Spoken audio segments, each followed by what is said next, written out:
Bu xəstəlik cavanlıqda başlayır. Deməli, bu retinitis pigmentosa korluğu fotoreseptorların tədricən məhv olduğu və görmənin itirilməsi ilə nəticələnən ağır bir xəstəlik. İndiyə qədər bu prosesi ləngidə biləcək effektiv bir metod demək olar ki, yox idi. Amma bu təzə bir preparat Amerikada ixtira ediliblər və indi onu sınaqdan keçirirlər. Əsas iş prinsipi nədir?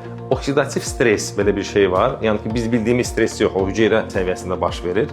Məhz bu stres torlu qışa hüceyrələrinin zədələnməsində əsas rol oynayan amillərdən biridir. FDA, yəni ki, Food Drug Administration Amerikanınki. Food Drug Administration nədir? Deməli, Amerikada qida məhsulları və dərmanlar bazara çıxmaqdan öncə gərək bu təşkilatdan keçsinlər və təşkilat artıq icazəni ver, olar ya olmaz. Yəni ki, hal-hazırda artıq bu FDA buna baxıb və icazə verir və etdiyi tədqiqatlara görə preparat görmə etkisini nəzərə çarpan dərəcədə ləngidir. Bəzi hallarda isə pasientlərin vəziyyətini stabilləşdirməyə nail olur.